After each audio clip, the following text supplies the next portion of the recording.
Mahigit 400 na kapulisan nakaantabay sa 59 na paaralan para sa Balik Eskwela 2026 sa Naga City. Ngayong June 8, 2026 bilang bahagi ng paghahanda para sa pagbubukas ng klase ngayong Balik Eskwela 2026, naglatag ang Naga City Police Office ng 400 na kapulisan sa 59 na pampubliko at pribadong paaralan sa buong lungsod upang tiyakin ang kaligtasan at kaayusan ng mga mag-aaral, guro, magulang at iba pang mamamayan.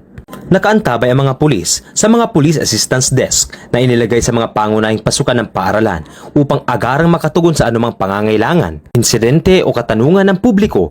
Layunin ng inisyatibong ito na makapagbigay ng ligtas at maayos na kapaligiran para sa unang araw ng pasukan. Bukod dito, nagtalaga rin ang Naga City Police Office ng karagdagang 200 na PNP personnel para sa mga mobile patrol, foot patrol at traffic management operations. Ang mga operasyong ito ay nakatuon sa pagpapanatili ng maayos na daloy ng trapiko, pag-iwas sa krimen at agarang pagtugon sa anumang emergency na maaaring mangyari sa paligid ng mga paaralan, pangunahing lansangan at matataong lugar.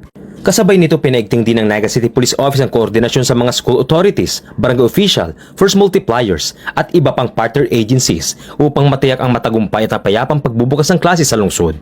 Ayon sa Naga City Police Office, ang deployment na ito ay bahagi ng kanilang patuloy na suporta sa programang Balik Eskwela 2026 at patunay ng kanilang pangako na pangalagaan ng kapakanan ng bawat mag-aaral at mamamayan sa pamagitan ng mas pinaigting na police visibility at public safety operations. Mula po sa Naga City Police Office, ako po si Police Corporal Carlo V. Mariano, nag-uulat para sa Police News Network. Bagong PNP para sa bagong Pilipinas, serbisyong mabilis, tapat at nararamdaman.